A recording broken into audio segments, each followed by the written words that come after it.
ఉచితంగా ఓట్లు ఎంచుకొని ఇవాళ మనం అడ్డంగా ముంచుతూ మరి వారి పరిపాలన ఏ విధంగా ఉందనేది మనందరికీ తెలిసిందే.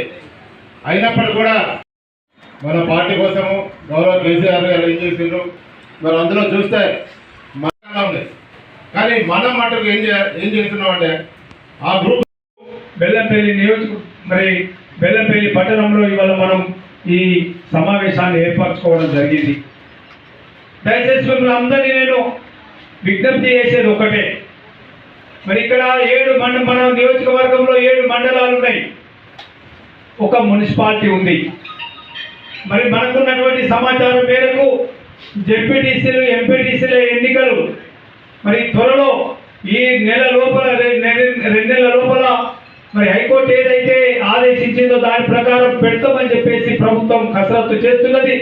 అధికారులకు ఆదేశాలు వచ్చినాయి, వాళ్ళంతా కూడా పేపర్ వర్క్ కంప్లీట్ అవుతున్నది. మరి జెడ్పీటీసీ ఎంపీటీసీ ఎన్నికలైన వెంటనే ఆ వారం 10 రోజులనే సర్పంచ్ ఎన్నికలు కూడా పెడదామని, ఆ ఎన్నికలు అయిపోగానే మరి మున్సిపల్ ఎన్నికలు పెడదామని చెప్పేసి ప్రభుత్వం ఆలోచన చేస్తున్నది.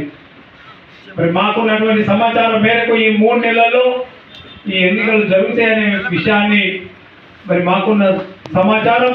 అందుకోసమని ఈ విషయాన్ని మీతో కూడా పంచుకొని మరి మీ అందరితో కూడా మాట్లాడాలి. ఏ విధంగా మనం ఒక ప్రణాళికబద్ధంగా, ఎందుకంటే అధికారంలో ఉన్న వాళ్లకు ఇవాళ మరి పోలీస్ యంత్రాంగం కావచ్చు, అధికారులు కావచ్చు, వాళ్ళందరూ కూడా అటే మొగ్గు చూపిస్తారు. కాబట్టి మనం కలిసికట్టుగా ఉండి మరి ప్రజల్లోకి వెళ్ళి ప్రజల్ని చైతన్యవంతులు చేయవలసిన బాధ్యత మనందరి మీద ఉంది. కాబట్టి అందరం కలిసికట్టుగా ఒకసారి మాట్లాడుకొని మరి మనం కూడా మరి మొదలు పెడదాం. ప్రతి మండల మీటింగ్ పెట్టుకుందాం, మండల సమావేశాలు పెట్టుకుందాం.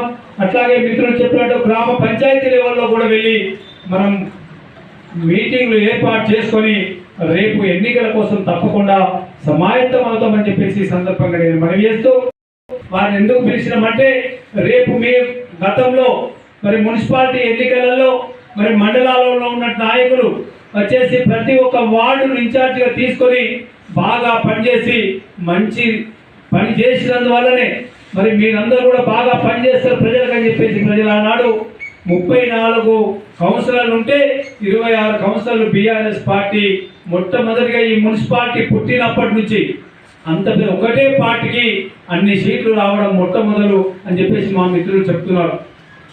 ఎందుకు సాధ్యమైంది అంటే నియోజకవర్గంలో ఉన్నటువంటి బీఆర్ఎస్ పార్టీ కార్యకర్తలందరూ కూడా మరి కలిసికట్టుగా ఎవరి ఎన్నికలు వచ్చినా అందరం కలిసి పనిచేయాలి, మన పార్టీని మనం గెలిపించుకోవాలనే ఒక ఉద్దేశంతో మరి అందరూ కూడా ఇక్కడ వచ్చి పనిచేయడం జరిగింది. ఆనాడు మంచి రిజల్ట్ రావడం జరిగింది. అట్లాగే ఈరోజు మరి మున్సిపల్లో ఉన్నటువంటి మా నాయకులందరూ కూడా పిలవడం ఎందుకు పిలిచినామంటే మీకు కూడా రేపు రాబోయే కాలంలో తప్పకుండా మళ్ళీ ఆ మండలాలలో ఉన్నటువంటి మండలాలకు ఇన్ఛార్జ్ చేయడం, మరి కొన్ని గ్రామాలను యూనిట్గా తీసుకొని ఒక ఎంపీటీసీ పరిధిని తీసుకొని ఆ పరిధిని ఒక కౌన్సిలర్ను ఒక